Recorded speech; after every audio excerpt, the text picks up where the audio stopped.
সুপ্রভাত, কেমন আছো তোমরা সবাই? ত্রিপুরা থেকে আমি বান্টি নতুন আরও একটি ব্লগে তোমাদের সবাইকে জানাই অনেক অনেক ভালোবাসা। আজ হলো মঙ্গলবার, ঘুম থেকে উঠি তো মনটা পুরো খুশমেজাজা হয়ে গেল, কারণ বাইরে দেখি এত পরিমাণে রোদ দিয়েছে। কারণ কতদিন যাবত তো এক লাগাতার বৃষ্টি হচ্ছে, আর বৃষ্টির পর রোদ দিলে দেখবে মানে মনটা যেন পুরো খুশমেজাজা হয়ে থাকে। তবে গরমটাও দেবে কিন্তু প্রচণ্ড। এদিকে চাটা বসিয়ে দিয়েছি আর মেশিনে দিয়েছি কয়েকটা কাপড়, এমনিতে কারেন্টও চলে গেলো, তাহলে বুঝো মনটা কীরকম লাগে। তার উপর ঘরের ওই যে বালিশ আর কুল বালিশগুলো একটু রোদে দিয়েছি, কারণ কদিন যাবতই না আমার ঘাটটা হালকা হালকা ব্যথা করছে, যার জন্য ভাবলাম বালিশ কুল বালিশগুলো একটু রোদে দিই। তারপর এদিকে কারেন্ট চলে আসলো, এবার এদিকে কিন্তু আমি উপরে জলও তুলে নিচ্ছি, আর এদিকে ওই যে কাপড়গুলো কাচবো তাই জন্য মেশিনটাও চালিয়ে দিলাম। আর এদিকে এবারে পাপুসগুলো ঘুম থেকে উঠেই একদম ভিজিয়ে দিয়েছিলাম। ঘরের পাপুসগুলো আর সোফার কাভারগুলো ধোয়ারই কিন্তু বাকি ছিল, যেহেতু সামনেই যে শ্রাবণ মাস আসছে পুজো দিয়ে, আমি যেহেতু সোমের উপোসগুলো করি, তার উপর বিপদনাশিনী পুজো, এবার তো সব কিছু শ্রাবণ মাসে পড়েছে। মানে সোমের ইয়েগুলো তো শ্রাবণ মাসেই হয়, মানে বিপদনাশিনী পুজোটাও তো মানে শ্রাবণ মাসে পড়েছে। তারপর খাটছি, তারপর তোমার রথ তো মানে একটা আষাঢ় মাসে পড়েছে, আর ফিরা রথটা মনে হয় এই শ্রাবণ মাসে পড়েছে। তো যার কারণে ভাবলাম যে না, এই মানে ঘরে যেহেতু পুজোও দেবো, তো ঘরের সমস্ত কিছু না ধোয়াধাই করলে ভালোও লাগে না। আর এতদিন যাবত চেয়েও না করতে পারছি না, ওই যে বৃষ্টি ছিল এক লাগাতার, প্রায় মনে হয় 9 দিন যাবত আমাদের এখানে বৃষ্টি বৃষ্টি বৃষ্টি। আর বৃষ্টির পর আজকে রোদ উঠাতে কি করব কি না, রান্নাবান্না সব বাদ দিয়ে সংসারে কাজে কর্মে আমি ব্যস্ত হয়ে পড়েছি। এদিকে তোমাদের দাদাভাই আবার যাবে আগরতলায় একটা মানে কাজে, তো তার জন্য আবার এদিকে রান্নাও করব। তবে কি বলো তো, কালকে একটু ভাতে জল ঢেলে রেখে দিয়েছিলাম, তো এদিকে যেহেতু ভাতে জল ডালা আছে, পান্তা ভাত খাবে। আর এই আজকে রোদ দিয়েছে তো গরমটাও দেখবে সেই লেভেলেরই কিন্তু দেবে। এতদিন বৃষ্টি হলেও যে ঠান্ডা মানে গরম ছিল না তা কিন্তু না, তবে যে একটা ঘাম মানে শরীর দিয়ে ঘাম ঝরবে সেই রকম গরমটা কিন্তু নেই। কিন্তু আজকে রোদ দিয়েছে, সেই শরীর দিয়ে ঘাম ঝরার গরমই কিন্তু দেবে। তো যার জন্য পান্তাটা খেলে একটু শান্তি পাবে। তো এদিকে আবার পান্তার সাথে ভাবছি একটু আলু ভাজবো। তো এই ফাঁকে ভাবলাম ও তো যাবে আর একটু বাদে, আমি এদিকে এই ফাঁকে কাজগুলো করে নিই, কারণ রোদ যদি আবার চলে মানে বৃষ্টি যদি চলে আসে, তো যার কারণে রোদটা যেহেতু মানে পেয়েছি, রোদটাকে হাতছাড়া করা যাবে না। তো এদিকে তাই জন্য আগে পাপুসগুলো কিন্তু ধুয়ে দিয়েছি। আর সব মানে বেশিরভাগ ভারী পাপুসই না আমি কিন্তু বাতিল করে দিয়েছি, কারণ ভারী পাপুসগুলো আমি নিজে হাতে বানিয়েছি, তো ফেলে দিতেও মায়া লাগে যেন। তো বাদ বাকিগুলো ফেলে দিয়েছি, আর দুইটা একদম পুরোপুরি ভালো, তার জন্য ফেলতেও মায়া লাগছে, তাই আর ফেলছি না। আর না হলে কিন্তু বাদ বাকিগুলো আমি হালকা পাতলা পাপুসে ইউজ করছি, যেগুলো একদিনেই শুকিয়ে যাবে। তারপর এদিকে দেখো এবারে সুপার কাপড়গুলো ড্রাই করা হয়ে গেছে, এবারে সুপার কাপড়গুলো কিন্তু এখন মেলে দিচ্ছি। আর পাপুসগুলো এই যে দেখো এই সাইডটা দিয়ে কিন্তু মেলে দিয়েছি। আজকে আর ঘরের অন্য কোনো কাপড় চোপড় নেই, কারণ বেশিরভাগই তো ধোয়াধাই হয়ে গেছে, ওই যে বৃষ্টির মধ্যেই ধুয়েছি। কে জানতো এতদিন লাগিয়ে যে বৃষ্টি হবে। গেস ওয়াশিং মেশিনটা ছিল, যার কারণে কিন্তু আমি ধোয়ার পর যেহেতু ড্রাইটা একটু বেশি করে দিই, পাখার নিচে দিলেই কিন্তু শুকিয়ে যায়। যদিও ভারীগুলো বেশি শুকাতে চাই না, কিন্তু হালকা পাতলাগুলো তো শুকিয়েই যায়। আর হাতে কেচে দিলে যতই আমি জল নিংড়িয়ে করে দিই না, তারপরেও কিন্তু শুকাতো না। তো এদিকে দেখো এবারে এই যে সুপার যে কুশন কাভারগুলো, এগুলোও ধুয়ে দিয়েছি। বেশ এগুলো এখন রোদে দিয়ে দিচ্ছি, আর এখন গিয়ে কিন্তু রান্নাবান্নাটা বসাবো। আর এই যে কাজগুলো করলাম এতেই যেন আমি হাঁপিয়ে গেছি, ওই যে বললাম রোদ দিয়েছে প্রচণ্ড পরিমাণে। তো তবে কি বলো তো, যতই পরিশ্রম লাগুক মনটার দিকে খুশি আছে, ওই যে রোদ উঠেছে কতদিন বাদে, আজকে 9 দিন পর মনে হয় আমাদের এখানে রোদ দিয়েছে, না হলে সারা দিন লাগিয়ে যে বৃষ্টি হতো। এদিকে দেখো তোমাদের দাদাভাই এবার স্নান করে চলে আসলো, আর আমি এদিকে ওই যে পান্তা ভাতটা নিয়ে নিলাম। পান্তা ভাতটা কমই মানে ছিল, ভাতটা একটু কমই ছিল, এটার মধ্যেই মানে জল ঢেলে রেখে দিয়েছিলাম, যে ভাতটা ফ্রিজে রাখবো না, এমনিতে জল ঢেলে রেখে দিই। তো এদিকে আলু ভাজি পেঁয়াজ কাঁচা লঙ্কা দিয়ে তোমাদের দাদাভাইকে দিলাম খেতে। এদিকে এবারে আমিও তো ভাত খাবো, এদিকে বেজে গেল কয়টা, আজকে আমার সকালে খাওয়া দাওয়া করতে করতে অনেকটা বেজে মানে লেট হয়ে যাবে। এদিকে দুপুরের আর আমি যখন খাবো, তো একবারে ভাতটা বসিয়ে দিচ্ছি প্রেশার কুকারে। আর দুপুরের জন্য যে রান্নাবান্না করব ভাবছি, এখানে কি করব বুঝে উঠতে পারছি না। আর কিছুটা আলু ভাজি আবার আমার জন্য কিন্তু রেখে দিয়েছি, আমি আলু ভাজি দিয়ে খেয়ে নেবো, কালকের আবার 2টা বড়াও আছে। আর এদিকে দেখো এবারে সমস্ত সুপার কাবার টাবারগুলো কিন্তু আমার ভাত হতে হতে এদিকে শুকিয়েও গেছে, এগুলো ঘরে এনে রাখলাম, কারণ পাতলা কাপড় তো। আর ওই যে ড্রাইটা একটু বেশি করে দিয়েছি, তার জন্য কিন্তু শুকিয়ে গেছে। তো এগুলো ঘরে এনে রেখে এদিকে দেখো এবারে সবজি কাটতে বসে পড়লাম। আর এদিকে তোমাদের দাদাভাইও কিন্তু চলে গেল এখন। তো এদিকে তো এবারে এই যে আস্তে ধীরে করে আমি এখন রান্নাবান্নাটা করবো। এই যে কাপড়গুলো ধুয়ে দিয়েছি সকাল সকাল, দেখো এদিকে শুকিয়েও গেছে, যার জন্য লেট করে ধুলে তো লেট করে শুকাতো, তার উপর যদি আবার বৃষ্টি চলে আসে, কারণ এমনিতেও কালকে নিউজে দেখেছিলাম আবারও নাকি বৃষ্টি হবে 3 দিনের জন্য। তো ফাঁকে রোডটা যখন পেয়ে গেছি, এই ছুটে আমি কাজটাও করে নিয়েছি। এবার আমার পাপুসগুলো শুকিয়ে গেলে হয়। তারপর সবজিটা কেটে এদিকে আলুটা ভাজি বসিয়ে, তারপর এদিকে আমি দেখো এখন চলে আসলাম বালিশগুলো একটু উল্টে পাল্টে দিতে। বাঙালির একটা কি বলো তো, যখন ঘাড় ব্যথা হবে বালিশগুলো আগে আমরা রোদে দিই, তারপরে গিয়ে কিন্তু আমাদের অন্য চিকিৎসা যদি না কমে তখন গিয়ে মানে ডক্টর দেখায়। আর তার আগে কিন্তু বালিশ রোদে দিয়ে আমরা দেখে নিই যে ঠিকঠাক মানে আমাদের ঘাড় ব্যথাটা কমে কিনা। এখন বাজে 12টা বাজতে 10 মিনিট বাকি। আর এখন আমি করব সকালের খাওয়া দাওয়া, কারণ ঘুম থেকে উঠেই আজকে যেন কাজ করে আর কুলোতে পারছি না। আর সকালবেলা উঠেই তো দেখি রোদ দিয়েছে, আর রোদ দেখে তো খুশি মনে একদম সুপার কাবার টাবারগুলো ধোয়া হয়নি, ওগুলো এনে মিশিয়ে দিলাম। তারপর দেখি কারেন্ট চলে গেল, তারপর এদিকে উপরে জলও নেই। তো এদিকে কারেন্ট আসার পর কাপড়গুলোও ধোয়া হয়েছে, জলও তোলা হলো, আর পাপুসগুলোও ধুয়ে দিয়েছি। কারণ আজকে যে রোদটা দিল, আবার ভাবলাম মানে দেখলাম তো যে বৃষ্টি নাকি আবারও হবে, তো পাপোশগুলোও ধুয়ে দিলাম। কারণ একটা পুজো টুজোর কাজ হলো না, ঘরে তো সমস্ত কিছু সবসময় ধোয়া হয় না, একদম যা যা আছে সব কিছু দেখবে একটা পুজো অনুষ্ঠান হলে তখনই কিন্তু আমরা সমস্ত কিছু ধোয়াধাই করি, না হলে তো বিছানাপত্র পর্দা এগুলো তো সবসময় ধুই। তো তার জন্য পাপোশগুলোও ধুয়ে দিয়েছি, না হলে কিন্তু এগুলো আমি একদম ইয়ের সময় ধুয়ে দিতাম, এই দুর্গা পুজোর যখন ঘর ঝাড়াঝাড়ি করতাম তখন ধুয়ে দিতাম। যেহেতু পুজোর টিয়ে করবো, তো তার জন্য ভাবলাম যে না এগুলো মানে ধুয়েই দিই। ওই চৈত্র মাসের মনে হয় ধুয়েছিলাম, তারপর আর ধোয়া হয়নি। আর এদিকে তোমাদের দাদাভাই কালকে ভাত ছিল, ওগুলোকে কালকে ভাতে জল ঢেলে রেখে দিয়েছিলাম। পান্তা খেয়ে গেল একটু আগরতলায়, একটা কাজের জন্য একটা দরকার আছে, তো সে ইয়েতেই গেল, না হলে যেত না। তো সেই বিশেষ দরকারটার জন্য এখন যেতে হয়েছে, গেল। আর আমি এদিকে এখন সকালের খাওয়া দাওয়া করব। এই যে এখানে পুঁই পাতার বড়া বানিয়েছিলাম, আর এদিকে আলু ভাজি ছিল, সকালে তোমাদের দাদাভাইকে করে দিলাম, এগুলো দিয়ে খাবো। আর এখানে কালকে পইড়াটার চচ্চড়ি আছে। আর এখন রান্না করব পুমা শুটকি যে সেদিন দেখলে, এগুলো দিয়ে আলু বেগুন দিয়ে রান্না করব। তো আলুটা এখন ভাজতে বসিয়ে দিয়েছি, আর এখন আমি খেতে বসবো। আর আমি সোফার কাবার টাবার সব কিছু শুকিয়ে গেছে, আর বালিশগুলো রোদে দিলাম, কারণ কদিন যাবত দেখছি আমার ঘাড় ব্যথা হচ্ছে। তো যার জন্য ভাবলাম যে না, বাঙালির তো প্রাথমিক চিকিৎসা মানে ঘাড় ব্যথা হলে প্রাথমিক চিকিৎসা হলো গিয়ে রোদে দেওয়া, তারপর গিয়ে অন্য কিছু। তো তার জন্য বালিশগুলো একটু রোদে দিলাম, বিছানাপত্রটা রোদে দিতাম যদি তোমাদের দাদাভাই বাড়িতে থাকতো, আবার যদি বৃষ্টি চলে আসে তাই দিলাম না। রোদটা হতে বেশ ভালোই হয়েছে, আর পাপুসগুলোও মনে হচ্ছে শুকিয়ে যাবে, যা করা রোদ দিয়েছে। ভারীগুলো না শুকালেও শুকাতে পারে, কিন্তু হালকা পাতলাগুলো শুকিয়ে যাবে একদম। সাইডের বাইরে যা মানে পাপুস ছিল, বাইরের একটা বস্তা ছিল, ওগুলো ধুয়ে দিয়েছি। শুধু রান্নাঘরের গ্যাসের সামনে যে একটা এটা তো আর শুকোতে গেলে সময় লাগে না, তো এটা আমি ধুয়ে দেবো বৃহস্পতিবার না হলে শুক্রবার দিনকে, কারণ শুক্রবার থেকে তো সেই নিরামিষটা খাওয়া পড়বে একদম একটু মঙ্গলবারের সকাল পর্যন্ত। তো একসাথে বিপত্তারিণী পুজো, এদিকে শিবের পুজো, সব কিছু একসাথে পড়লো, তো তাই। তো তার জন্য একটু পরিষ্কারের কাজ চলছে। আর বৃষ্টি হলে কিন্তু এগুলো ধুতাম না, আর আমার তো এমনিতে ঘরের সব কিছু ধোয়া হয়ে গেছে, শুধু কাপড়গুলো বাকি রইল। তো এগুলো আজকে বেশ শুকিয়ে নিয়েছে। আর ঘরে তো কাপড়ের টাল করে রাখলাম, এগুলো আমাকে পরে গুছিয়ে রাখতে লাগবে। আগে রান্নাঘরের কাজ শেষ করি, মানে কাজগুলো করতে করতে যেন হাঁপিয়ে যাচ্ছি। 12টা বাজে, এখন আমি সকালের খাওয়া দাওয়া করবো। রান্নাঘর থেকে বের হতে হতে মনে হয় আজকে 1টা বেজে যাবে। পুজো দিতে দিতে তো আজকে আমার 2:30 তো বাজবেই, কারণ এদিকে ওই ঘরের কাপড় চোপড় গুছানোর বাকি আছে, সুপার কাবার টাবারগুলো পাতবো, ঘর তোর ঝাড় দেবো, গুছাবো, তো এই করতে করতে কয়টা বাজবে। তো চলো এবারে খাওয়া দাওয়াটা আগে কমপ্লিট করি।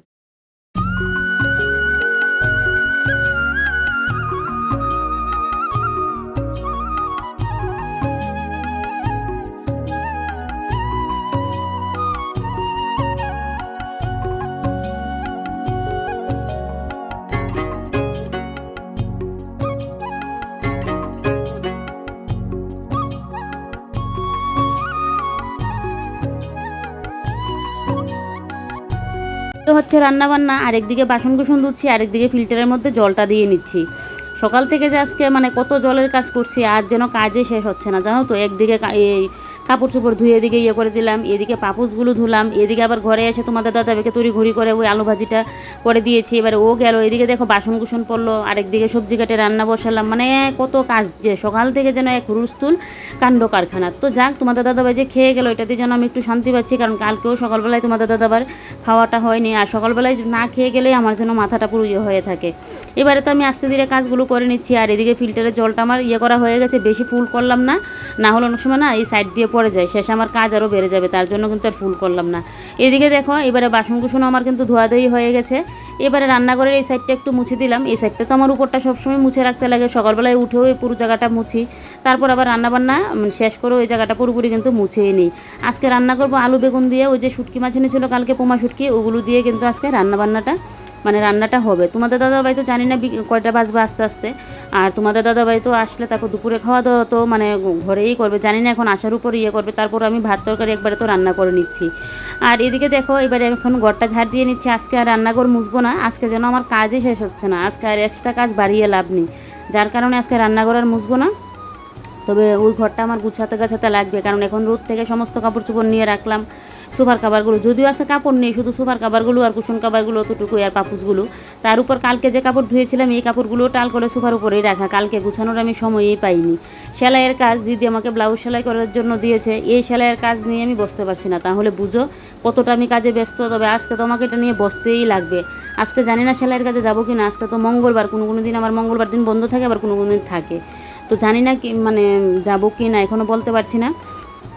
আর এদিকে এবার এই যে দেখো রান্নাঘরটা এখন এই যে ঝাড় দেওয়া হয়ে গেছে, রান্নাঘরটা ঝাড় দিয়ে এদিকে আমি খাওয়া দাওয়া কমপ্লিট করে নিয়েছি। আর এদিকে দেখো এবারে রান্নাঘরও আমার পরিষ্কার হয়ে গেছে। আর তো বললামই আমি কিছুটা আলু ভাজা রেখেছিলাম, ওইটা দিয়ে সকালের খাওয়া দাওয়াটা করেছি, আর কালকে বড়া ছিল এগুলো দিয়ে খেলাম। আর এদিকে দেখো আমার তরকারিও হয়ে গেছে, পুরো রান্নাঘরের কাজকর্ম শেষ। আর রান্নাঘর থেকে আস্তে আস্তে ঘড়িতে বেজে গেছে দেখি 1টা বাজতে 20 মিনিট বাকি। এবারে দেখো বালিশগুলো রোদ থেকে আনলাম, আর এদিকে কাপড় চোপড়ের টাল। এবারে চলো আমি ঘরটা গুছিয়ে নিই। তো আগে বিছানার বালিশ টালিশগুলোকে আমি ভালো করে আগে করে রাখলাম, গুছিয়ে রাখলাম। তারপর এদিকে দেখো এবার এই যে এখন এই সাইডের সোফার এই সাইডের যে টিনগুলো এগুলো আগে একটু মুছে দিচ্ছি।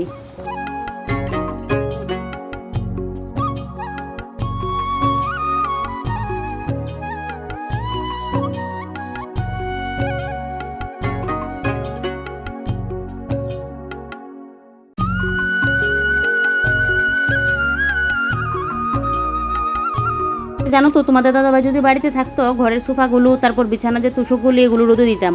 আরেকদিনও তোমাদের দাদাভাই রোদে দিয়ে গিয়েছিল, তারপর ও আস্তে আস্তে তো বৃষ্টি নেমে যা ইচ্ছা তা অবস্থা, মানে তুষকগুলো উল্টাতেও পারিনি, আর সোফাগুলোও তো মানে রোদে দেওয়া হয়নি। তো ভেবেছিলাম আজকে দেবো, কিন্তু ওই যে তোমাদের দাদাভাই বাড়িতে নেই, এগুলো তো আমার একার দ্বারা সম্ভব না বাইরে নিয়ে রোদে দেওয়া। আর রোদে দিলেও আমি যদি শরীরের জোরে দিয়েও ফেলি সোফাগুলো তো পারবোই না, তুষকগুলো আচ্ছা পারবো, সোফাগুলো তো একা একা পারবো না, তার উপর আমার হাত ব্যথা শুরু হয়ে যাবে। এর চেয়ে ভালো দরকার নেই, আমি নিজেও সুস্থ থাকি আর ঘরের কাজকর্ম যতটুকু করতে পারি করি। আর সোফা টোফা এগুলো তো তোমাদের দাদাভাই একদিন বাড়িতে থাকলে না হয় দেবো। না হলে আজকে কিন্তু বেশ ভালো রোদ দিয়েছিল জানো তো, এই রোদে কিন্তু সোফা টোফাগুলো একটু রোদে দিতে মানে রোদ লাগাতে পারলে বেশ ভালোই ছিল।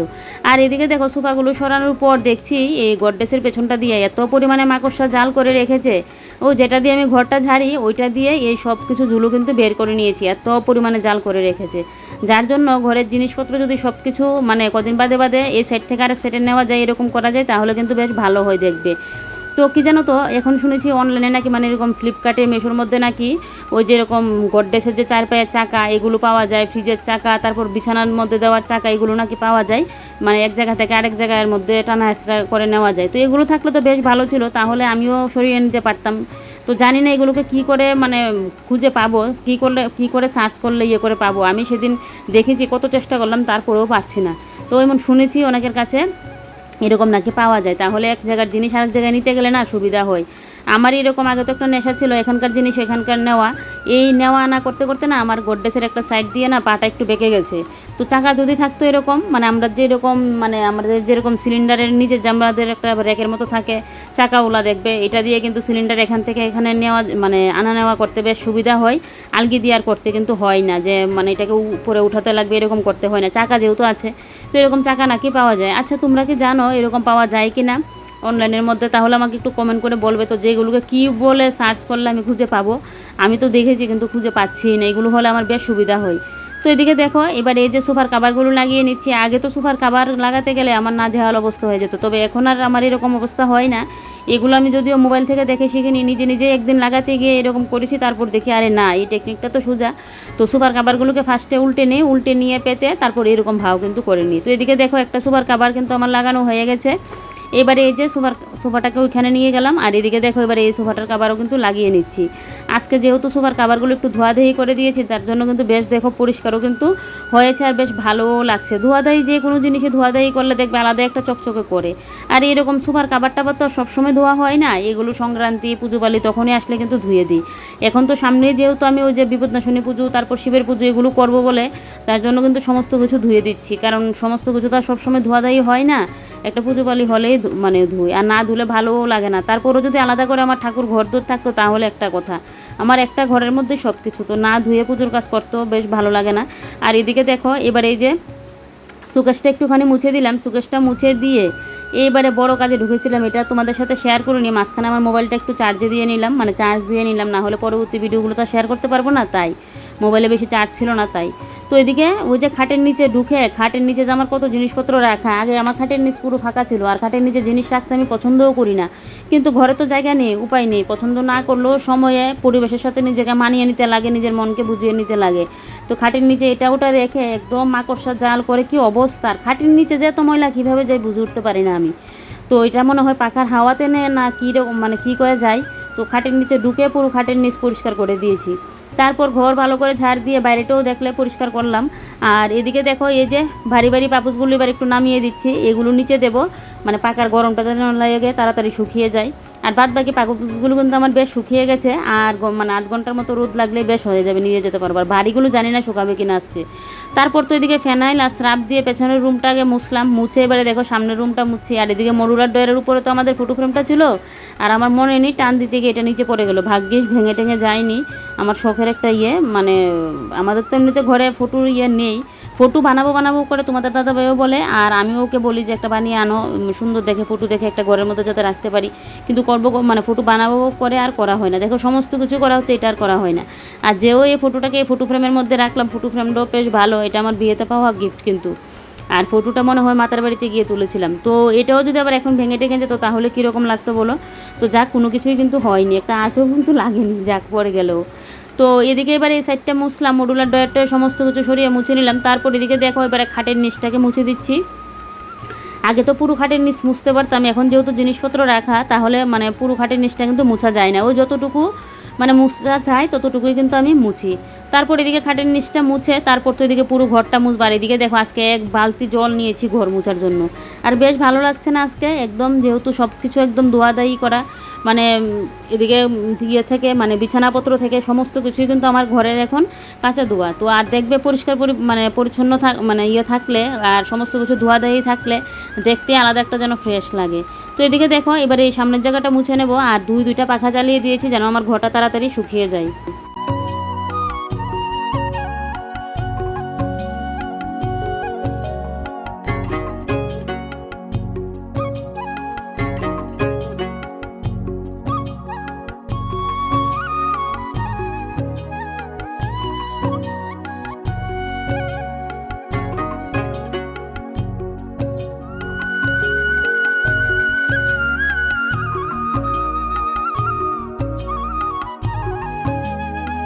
করে করে আজকে যেন আর শেষ হচ্ছে না, এখন গিয়ে একটুখানি স্বস্তির নিঃশ্বাস ফেললাম। এই যে এখন পুজোটা দিয়ে দিতে পারছি, বেশ যেন শান্তি লাগছে মনের মধ্যে, মনেও শান্তি পাচ্ছি, শরীরেও যেন একটু শান্তি পাচ্ছি। সারাদিনের কাজকর্মও কমপ্লিট, পুজো দেওয়ার কাজও আমার শেষ। এবারে পুজো তো দিয়ে নিয়েছি, এবারে কিন্তু আমি এখন ঠাকুরের থালা বাসন সমস্ত কিছু ধুয়ে রেখে দেবো, যেহেতু আবার সন্ধ্যার পুজো টুজো আছে, তাই জন্য যতই আমার হোক তারপর আমি সাথে সাথে পুজো দিয়ে কিন্তু এগুলো ধুয়ে নিই। আর এদিকে গড়িতে বাজে 2টা 15, বুঝতেই তো পারছো আজকে এই মাত্র গিয়ে আমি সমস্ত কাজকর্ম কমপ্লিট করেছি। পাপুসগুলো শুকিয়ে গেছে, আর 2টা ভারী পাপুসগুলো আছে, এগুলো এখনও শুকায়নি, এগুলো বাইরে দিয়ে রাখলাম।